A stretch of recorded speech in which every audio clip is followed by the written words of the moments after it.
There we go. So there's me, and I'll even come on camera for a second here to say hello to you all. You don't need to be on camera for the session, and I'll probably close out my video in just a minute, but welcome to the session on IXL. Your school district, Newton County School District, purchased IXL for you all for grades kindergarten through 12th grade for both math and ELA.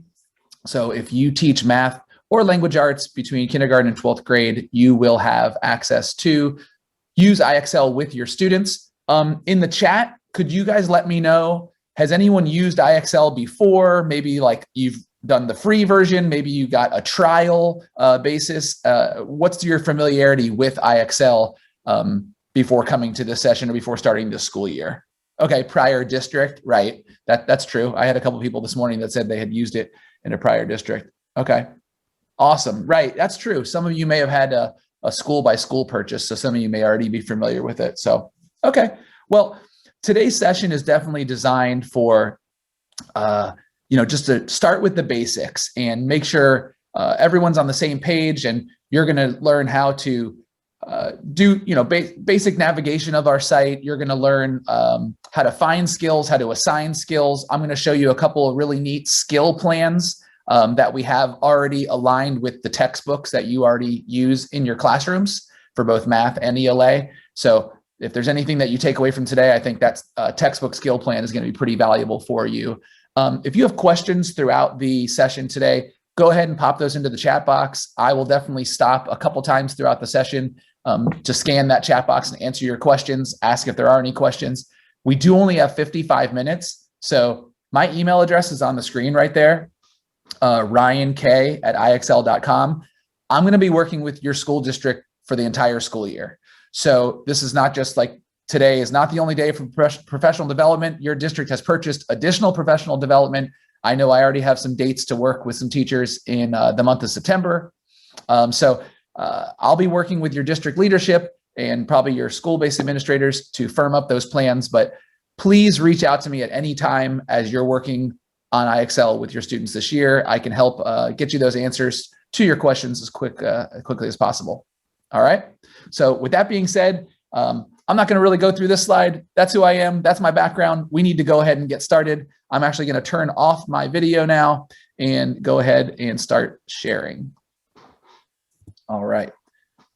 So the first thing I wanted to make sure you understand, you may have questions about, is just how you're going to be logging in and how your students are going to be logging in. And so great news is that your district will be auto rostering. So you should never have to worry about adding a student to your roster, removing a student, if a student moves to another teacher's class or leaves your school altogether. All of the changes should take place on a nightly basis between your student information system and IXL exchanging that data, that student information. So that's a really big plus. You have a custom domain. It's up there on the screen. So you could obviously bookmark that if there are some shared devices that your students are going to be using. But I would imagine the way that your students and yourself will probably log in almost all the time is using your ClassLink Launchpad, right? So you have all your auto rostering, you have your ClassLink sign in, and obviously IXL won't be the only application that you have available to you or available to your students. So I would suggest the easiest way is to simply go to your ClassLink Launchpad, and then you can launch the IXL app right in there from your account. I did have a teacher this morning in the session say she was already able to add the IXL app to her Launchpad, and it auto logged her in right away. So if you were wondering, am I going to receive a username and password, or how am I going to get that information? You should already, your account should already be set up, and you should already be able to log in once you go to your ClassLink Launchpad and add IXL. All right. So with that out of the way, we'll start talking about what is IXL. And some of you, it seems like you're maybe a little more familiar with it than others, and that's great. Maybe you can be the in-house experts at your school, but IXL is all about personalized learning. And personalized learning can definitely be complex, but what we see our role is, we're going to try and really make it simple for you as a teacher to be able to implement effectively in your classroom. And you see on the screen, we have these 4 components here. We have the comprehensive pre-K through 12th grade curriculum. We have a real-time diagnostic. We offer personalized guidance. And then lastly, those actionable analytics. So while your students are working, we're going to capture all of that data, and then you're going to be able to use that data to inform your decisions about what you do next with your students to help them grow. So again, as a teacher, you have access to all of the curriculum. So let's say you teach 6th grade math.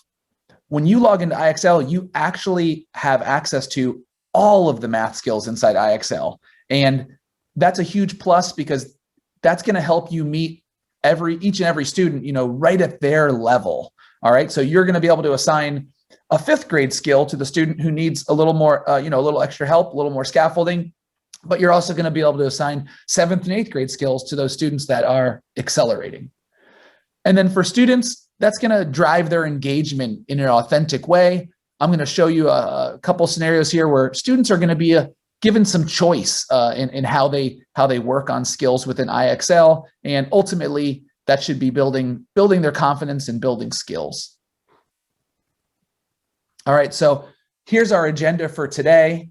There's a lot of ways that you're going to be able to use IXL effectively in your classroom, but the best way to do it is to just start to build it into your daily instruction, right? IXL is designed to be used every day to reinforce the lessons that you are teaching in your classroom. So we're not taking place of the teacher.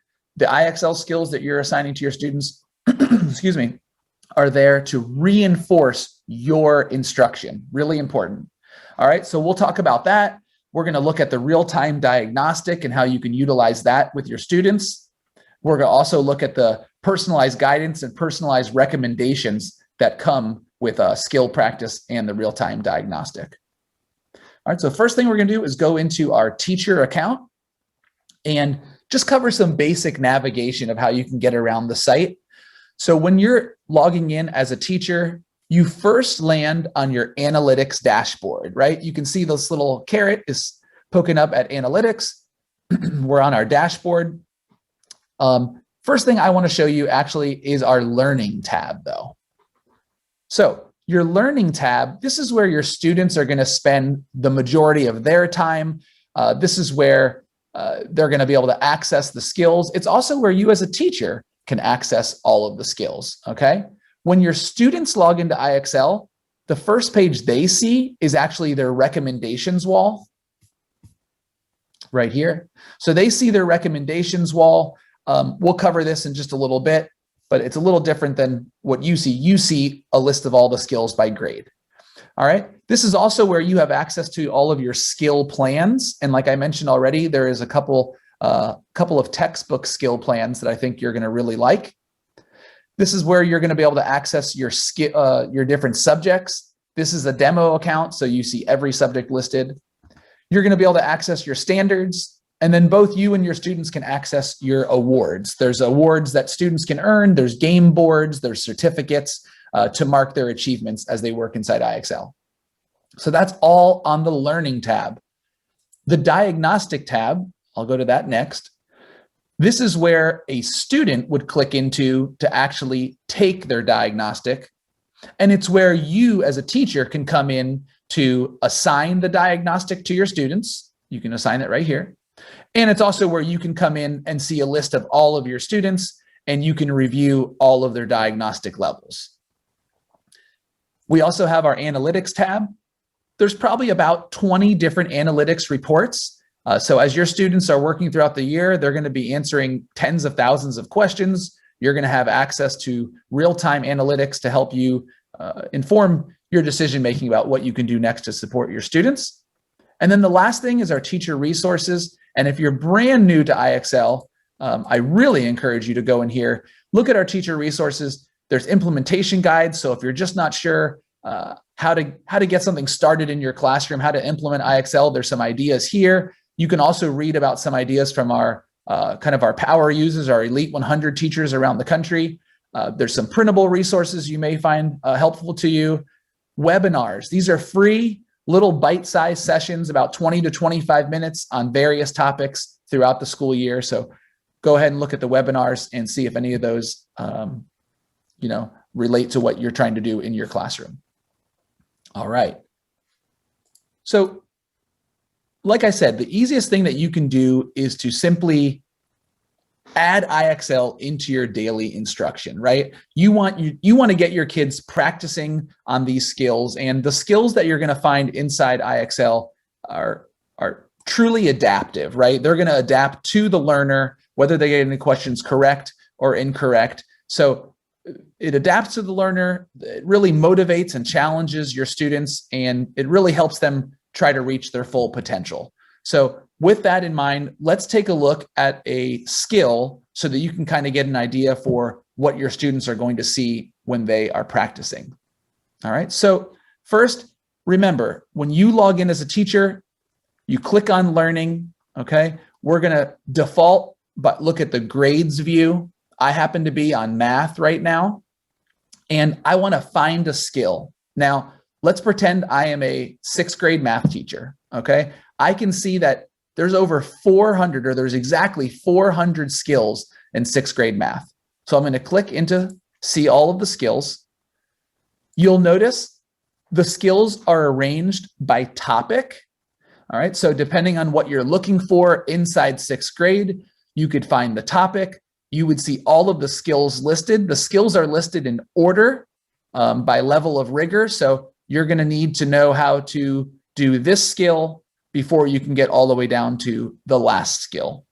A couple things you may have noticed there. When I hover over the name of a skill, I'm actually given what's called a screen skill shot preview. So if you're interested in just kind of scanning, okay, what is this skill all about? You can actually see 4 questions that would appear, the types of questions that would appear for your students. So you can always do that skill screenshot preview. Also, it includes this search shortcut, that A67 right there. If you were to type in A67 into the search bar up here, or if your students were to do that, it would lead them directly to the skill that you would like your students to work on. So you can always use that, I'll pull it up again. You can always use that search shortcut. That will never ever change inside IXL. So if you're looking to do, to kind of make note of what you use for resources this year, and you're thinking you want to use them again the following year, use the search shortcut, and that's never going to change inside IXL. All right, but let's find a skill, and I already highlighted one below that we were going to go and work on.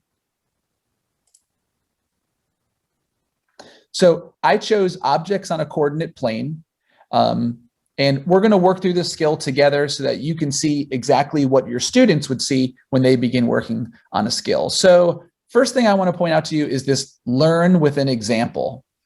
And before your students start practicing, and only before they start practicing on a skill, is learn with an example available. Once they answer just one question inside a skill, that learn with an example does go away. So as a teacher, you could, number one, encourage your students to click on this. Number two, you could use this in your direct instruction, right? You could project this up on your whiteboard in front of all your students. You could go through one example question. So here I have a question. I'm trying to find the y coordinate of point N. As I scroll down, my learn with an example is always going to include any key ideas or key vocabulary terms that your students need to know. And in this case, we're working on a coordinate plane. So I see X and Y axis, ordered pair, origin. These are probably all of the same terms that you've already covered in your instruction with your students, but here's another refresher for them.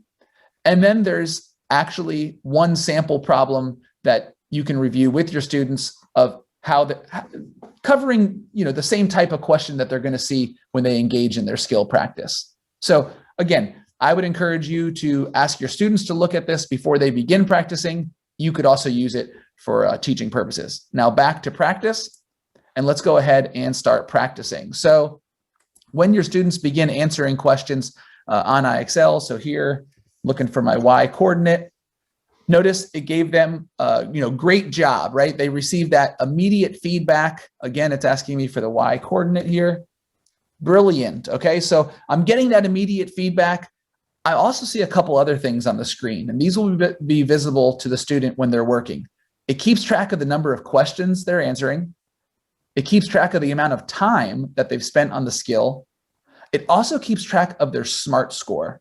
Now, we're going to talk about what the SMART score is in really great detail in just a couple of minutes, but all of those things are being tracked as your students work inside IXL.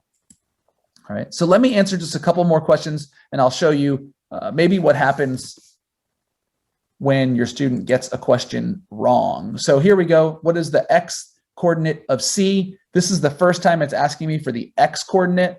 Maybe I'm confused and I keep putting in the Y coordinate.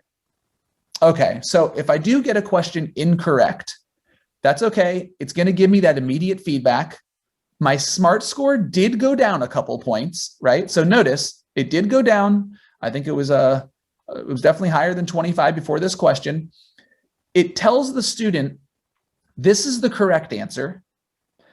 It then walks them through, this is how you answered. It shows them that same information that they could see when they clicked on Learn with an Example. So it's going to refresh their memory on all those same key terms that they need to know in order to be successful on the skill. And then probably most important, it's going to give them the exact question with the solution. So this is not just a generic solution. This is the actual solution to the problem they just missed. I would encourage your students to review this material, right? Once they feel, okay, I understand what my mistake is, they can click on Got It, and they'll be sent right back to practice. They pick up exactly where they left off. All right, so now we're back to plugging in the Y coordinate. Great, my SMART score went back up. Just a couple more questions here. And I think if I answer one more, I'll be able to show you. All right, so notice, different type of question, right? Different type of question. Before, I was only focused on finding either the X or the Y coordinate. As your students progress through a skill, there are different levels of rigor. So we're not just going to have them answer 25 of the same type of question. In this particular skill, you can see here, now it's giving me the X and the Y coordinate, and I need to choose the point. At another level of rigor in this skill, instead of me inputting just the X or just the Y coordinate, I'm going to have to put in both.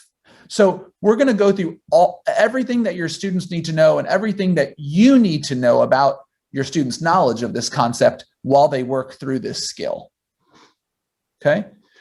One thing I will also share with you is, you may have noticed on the screen, we do have audio available for your students in certain grade levels. You have audio available to you, and I'll show you right here. If you go up to the top of the page, once you're logged in, next to your name, you can go to Profile and Settings, and you can go down here where it says Extend Audio Support. There is always going to be audio support for students in grades kindergarten, first, and second grade. But you can enable audio support beyond those grade levels for certain grade levels and certain subjects. So I'll hover over this right here, and you can see that if you want to extend audio support all the way up to 8th grade for math, you can do so. If you want to extend audio support for grades 3 through 5 on the diagnostic, on language arts, or science, you can do so. You simply come right over here, you click on Enable. I already enabled it for all my students, but you would actually have a choice. You would see your roster here, right? So you would either see all of your students, or maybe if you have different class periods or different subjects that you teach, you would see it all broken out here. You can decide who gets this additional audio support. So if I only wanted to give it to my 5th grade students, I could just give it to my 36 5th graders. If I want to give it to all students, I can give it to all 156 of my students. Okay, so you can enable that audio support. You can also enable Spanish language support. Spanish language support is only available in grades pre-K through 8 on key math skills. So I will tell you, we have already extended additional audio and Spanish support far beyond what we had even at the start of last school year. So we're constantly adding to this. So if you didn't see your grade level in there with audio or Spanish language support, it's probably coming. All right, what does that look like?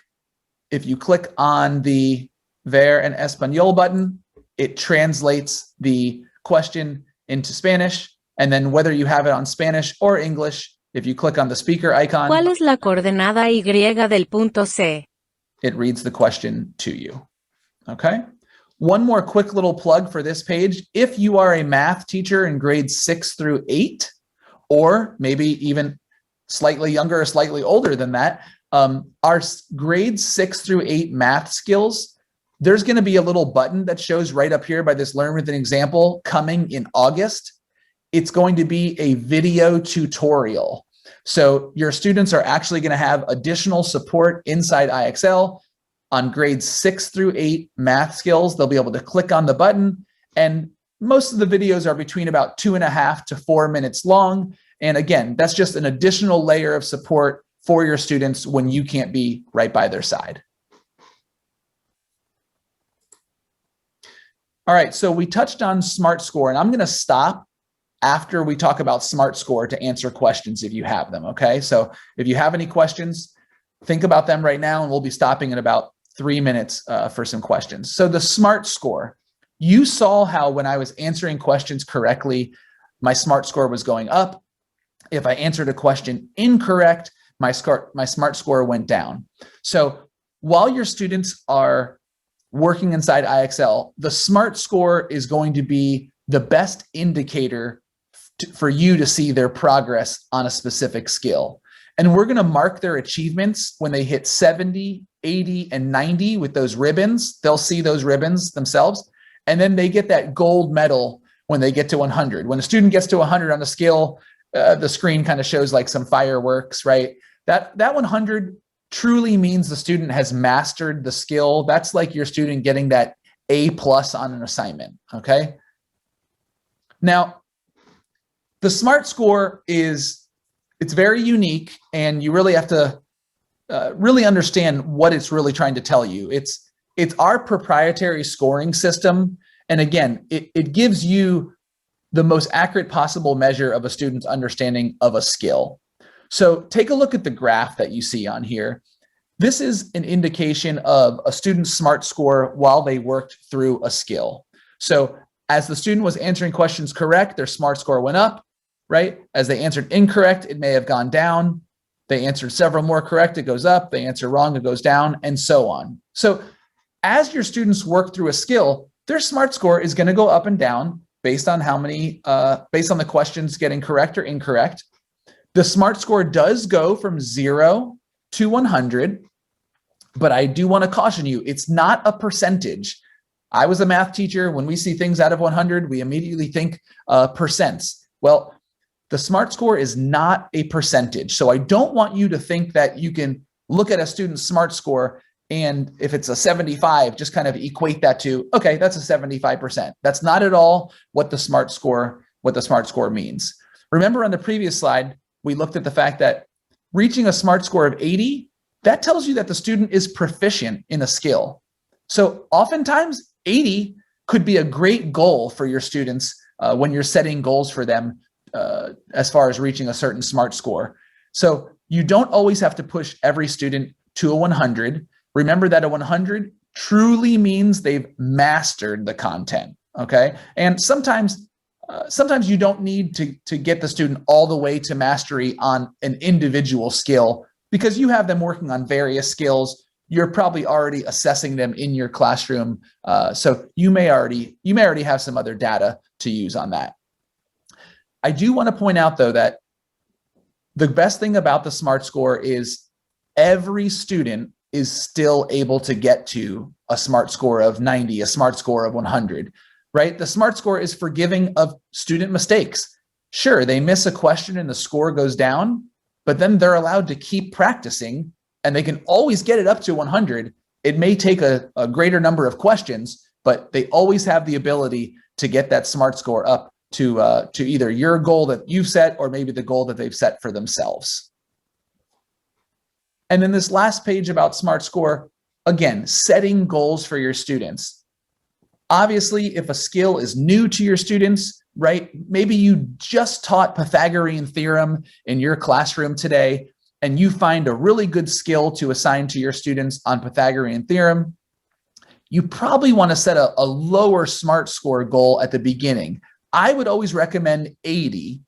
And part of the reason for that is 80 is proficiency. And when you start to use our analytics reports, there are several reports where you can pull data based on who is proficient. So if you set a SMART score goal of 80 for your students, that's a good first goal.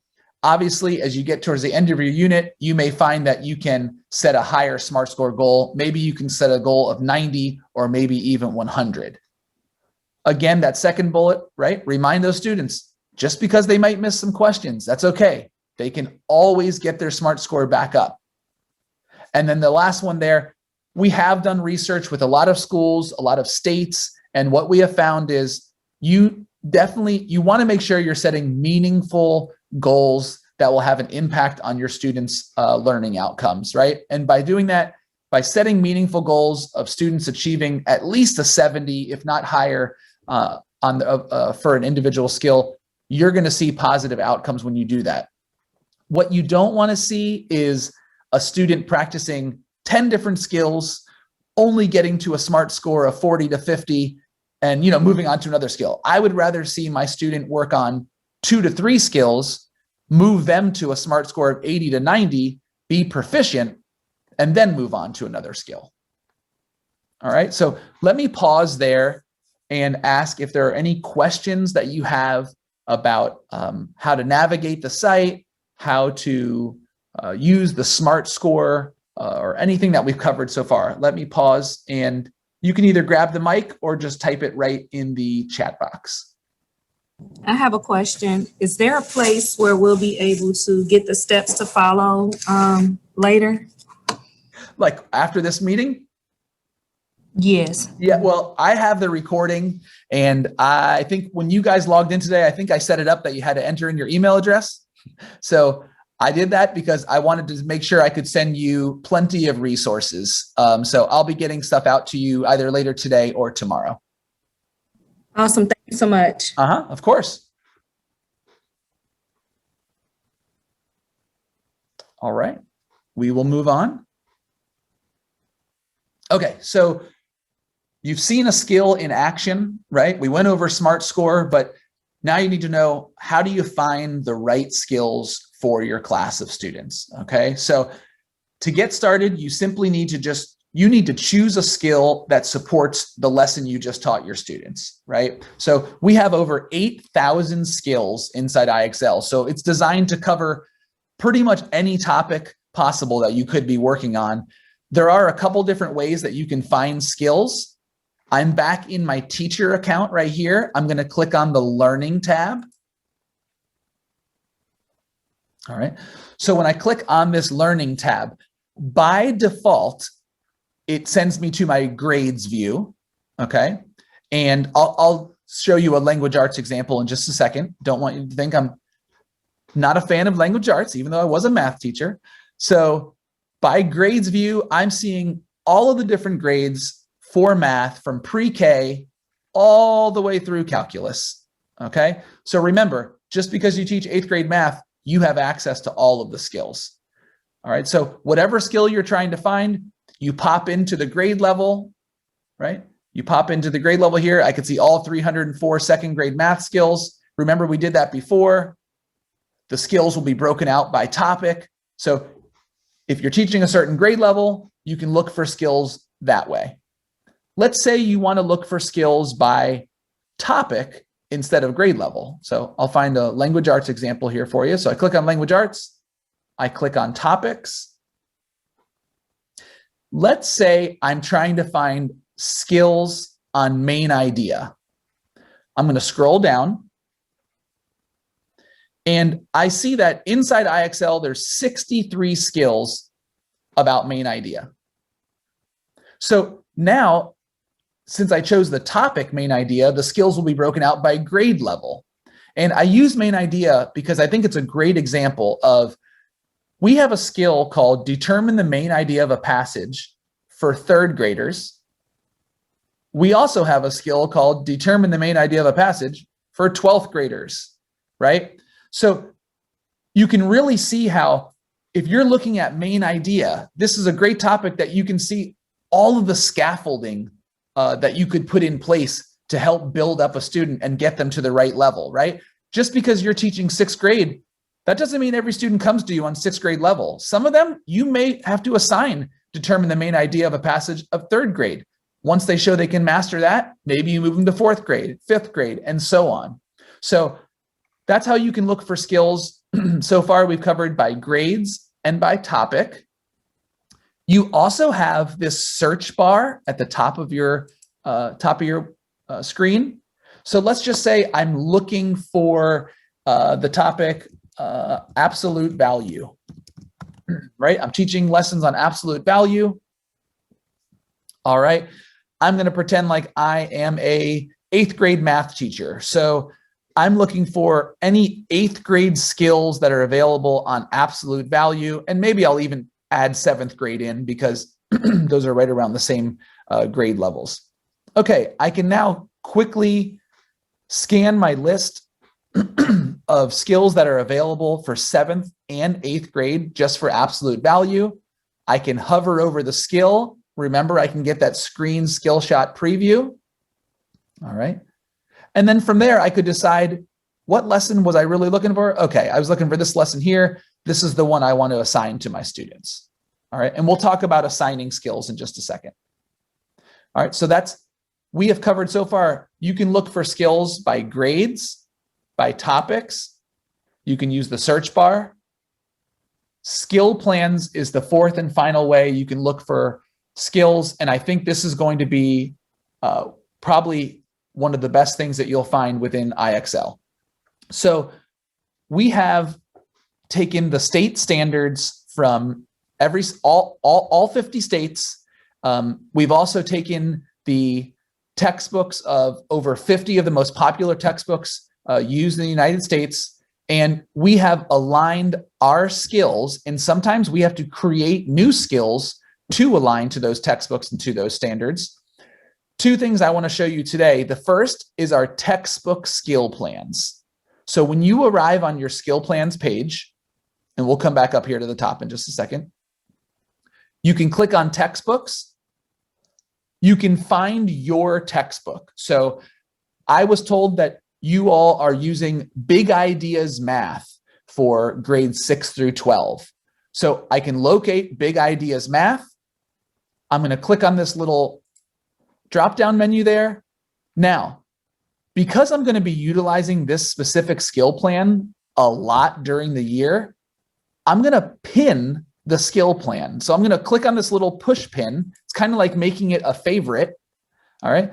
And once I do that, once I've located my textbook, by the way, we also have Envision Math for grades K through 5. And we also have Study Sync for ELA grades 6 through 12. So once I've found my textbook and I've pinned it to the top of my page, I'm going to go back to the top. And this way, anything that you pin is going to stay at the top of your skill plans page. It's also going to stay at the top of your students' skill plans page. So if you're saying, okay, guys, I want you to go to your skill plan for, 5th grade, your 5th grade textbook, it's just going to be there for them right away. So let me show you an example of how this works. So if I'm a 6th grade teacher using Big Ideas Math, I'm going to click on the 6th grade. If you are a 6th grade teacher, this is going to look very familiar because you see that we have chapters 1 through 10. We have the chapters and the lessons that apply to the textbook, right? So let's say you're on chapter 7. You just taught section 7.3, areas of trapezoids and kites. You just did this in class today. Now you want your students to go home tonight and practice a skill that's going to help reinforce that skill, or I'm sorry, that topic. Well, you come over here and you see, oh, wow, they already have a skill called understanding the area of a trapezoid. They already have another skill on finding the area of trapezoids. We're also going to give you a couple other skills to consider. And you can do the little skill screenshot preview, and you can determine if those skills are appropriate for your students to work on. All right. So with all three of those textbooks I mentioned, we have both of your math textbooks. We have Study Sync for grades 6 through 12. You can click on that push pin. You can pin the skill plan to the top of the page, and then whatever lesson you're teaching out of that textbook that day, that week, you can easily find and assign a skill to your students for them to work on at home or even in class. So again, I think if there's one thing you take away from today, that should be something you should be able to implement in your class right away. Now, how do you actually assign a skill to a student? All right, very easy. It can be as easy as one click, and it could go out to every single student. So let's say I was working on the areas of trapezoids and kites. I really like this skill here, area of trapezoids. Notice there's this gray star to the left of the name of the skill. And hopefully you saw that same gray star to the left of all of the skills when we were looking at skills by grades and by topics. With one click, I'm going to hover over it. I'm going to hover over the star.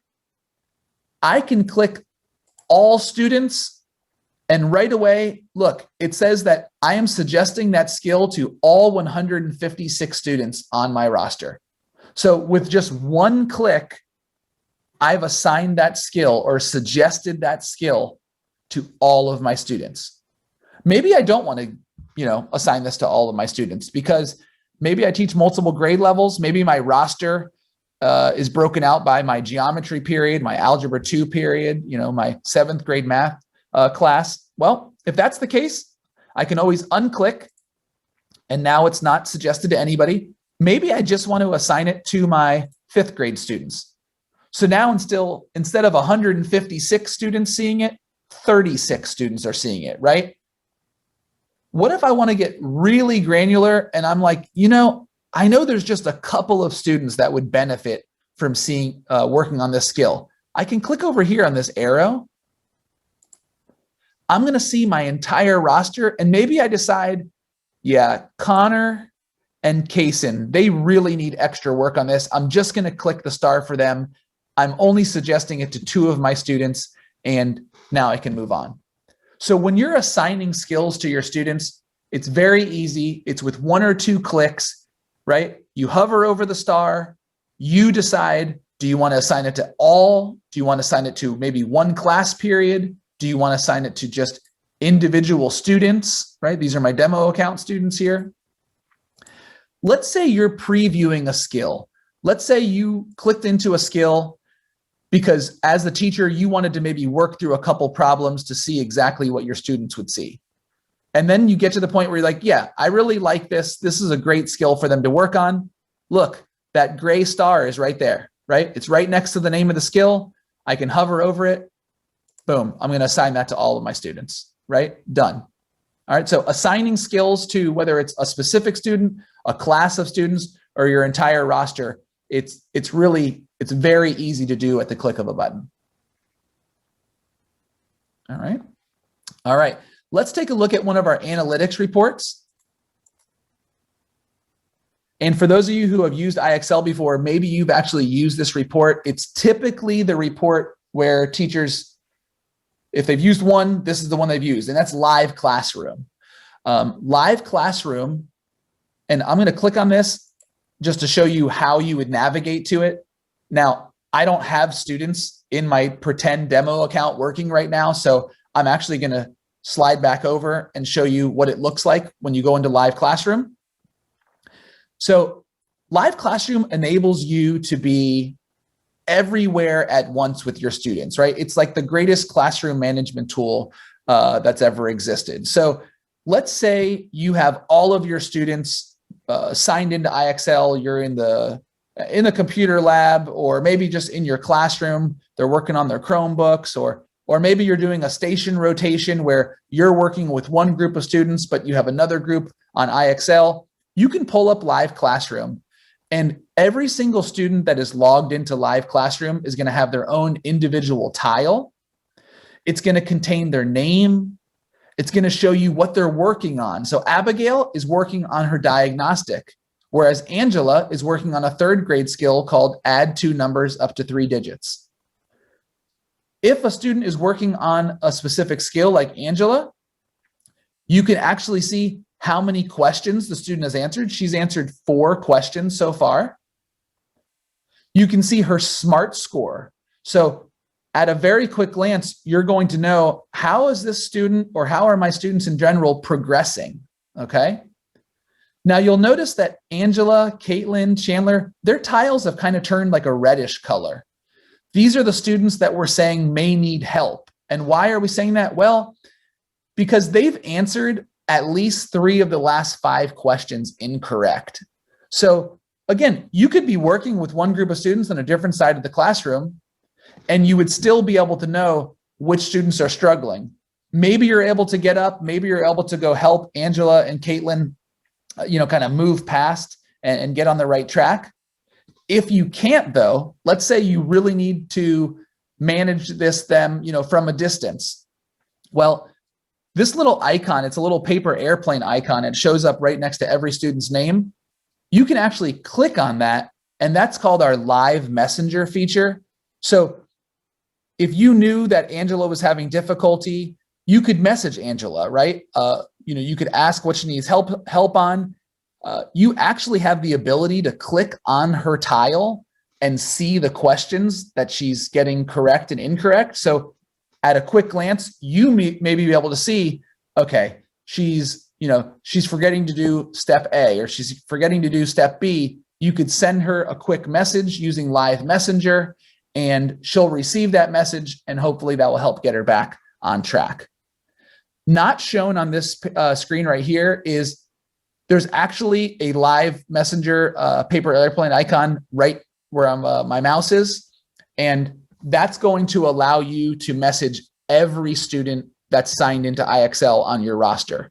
So again, that may just be a simple, hey guys, in 5 minutes, we're switching stations, or we're switching centers. You would be able to send a message out to all of your students. Or, hey, remember, everybody should be working on, XYZ skill. So again, it's a great tool that you can use to kind of help manage your class and be everywhere at once.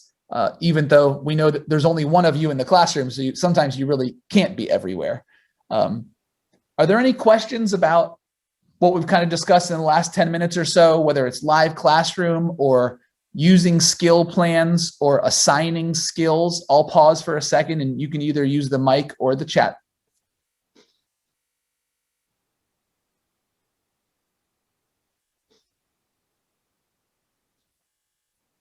All right. So we're going to move into the real-time diagnostic.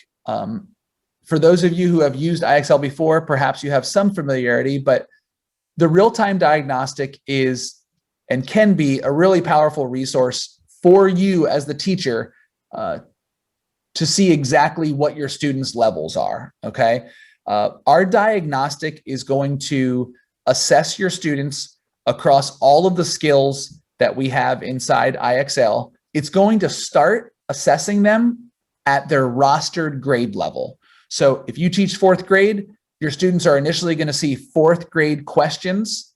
The diagnostic adapts very quickly to your students. So if they're a high flyer and they're getting the first several questions correct, it's going to start giving them questions at a 5th grade level, at a 6th grade level. And we do that because we really want to pinpoint the exact level of the student, not just the grade level, but really, if you're in 4th grade, are you about beginning 4th grade, middle 4th grade, late 4th grade? We're going to want to have all that information about your students.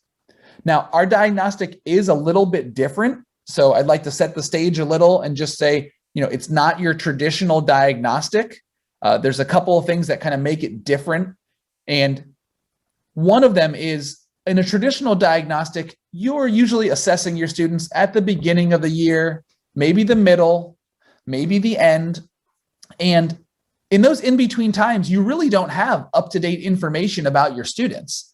Well, with the real-time diagnostic, you're going to have your students complete their diagnostic at the beginning of the year, and then they're going to spend just a couple of minutes every week answering just a few questions, and that's going to keep their levels completely up to date throughout the school year.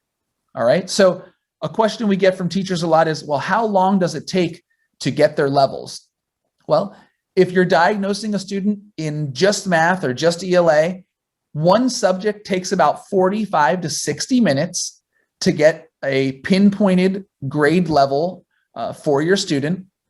And then, like I said, in order to keep those levels up to date throughout the school year, you're going to ask your students typically to spend about 10 minutes a week.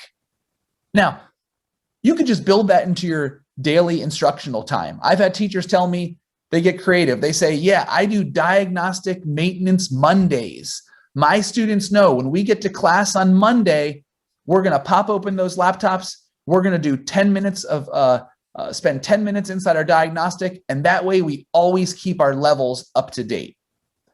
You could obviously do it many different ways, but that's just a fun way that, if you ingrain that into your students, we do every Friday, right? Every Friday we spend 10 to 15 minutes at the beginning of class making sure our diagnostic levels are up to date. If they don't keep them up to date, you don't know their exact level. Students aren't getting all of those personalized recommendations that come to them when they have an up-to-date diagnostic. This right here is an example of what happens when they're finished with the diagnostic. They get what's called a diagnostic action plan. This is a PDF file that you click a button, you can download. I love to say, to teachers, send this home. Right? It's a PDF. It's actually an interactive PDF. And by that, I mean, there are live links inside the PDF. Mom and dad, right? You're always asking, how can I support my child? Here you go. Here's the action plan you can send to your parents. They can work with their child. All of the recommended skills that come on the action plan are the perfect skills for a student to work on. So you don't even need to tell them which skills to work on. You can simply just encourage them to work on any of those skills. So what does the diagnostic look like? Well, I'm now in a student account. I'm going to click on diagnostic. And since I'm entering my diagnostic for the first time, it's going to tell me to step into the arena. Now, I said earlier today, sometimes your students are going to have some choice in what they learn or how they learn. So when students log into IXL, if they're rostered in both English and math, they're going to see questions pop up from both English and math throughout their time in the diagnostic. If you want them to just focus on one subject at a time, the student can come over here, click this drop down. Maybe I just want to focus on math. So now I'm only going to see math related questions. Now I'm going to go ahead and start and show you what happens inside our diagnostic. So, all right, let me get a couple of these questions. I'll get some correct, some incorrect. When a question is correct, again, it gives them that immediate feedback. They know they're right. They know they're on the right track. All right. Now, let's say I get a question incorrect. Same thing. I'm going to receive that immediate feedback. And notice in the background, it said, we'll capture that, we'll come back to that later. Well, that's IXL realizing, okay, that student did not understand that skill. Let's say I come to a question here. Oh, I'm really not sure how to do this division question. And let's say I really just don't have any strategies for even guessing how I could do this question. Well, we do offer this button down here that says, I don't know this yet.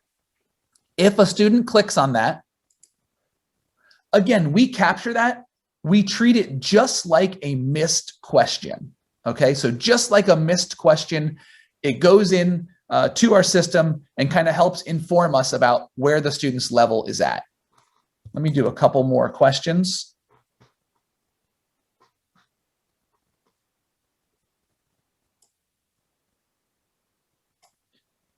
And once your students have answered, okay, here you go. It just popped up for me. See your levels. Even though I've only answered 5 questions, I can already start to see some of my levels, probably not much, but some. So let's click on see your levels. And it looks like the questions so far have come from the numbers and operations strand.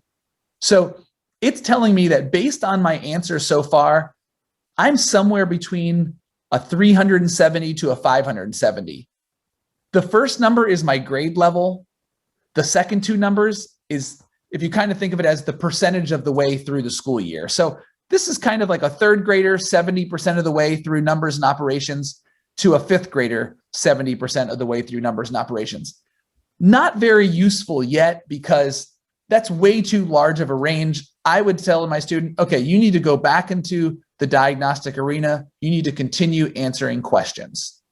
Once they're completely done with the diagnostic, all of this information will be filled in with an exact number. You would see their overall math score.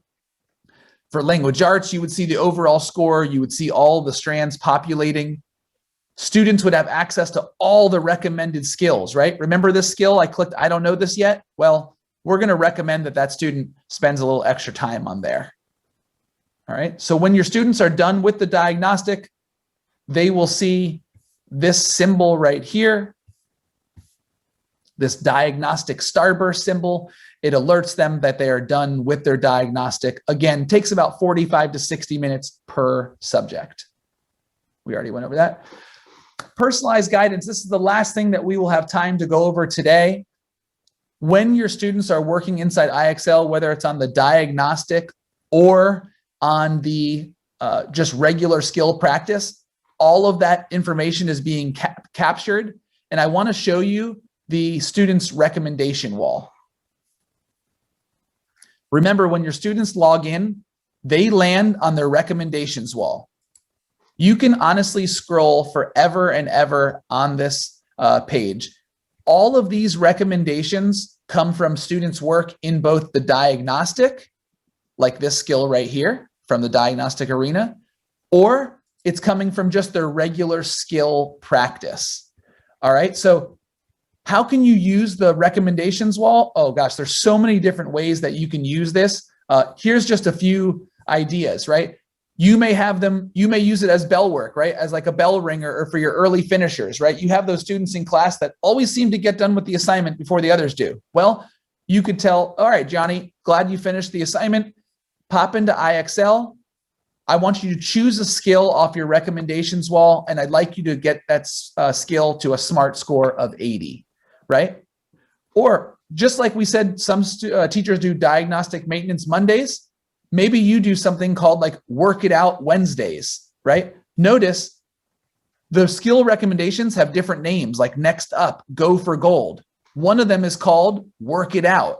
So you could have like work it out Wednesdays. You could have try something new Tuesdays. So there's a lot of different ways that you can use the recommendations wall with your students. And the best part is you don't always have to be in there telling them, you need to work on this lesson. You need to work on this skill. You can give them some choice in the matter, and you're always going to know that those recommendations are all the exact right skills for your students to work on.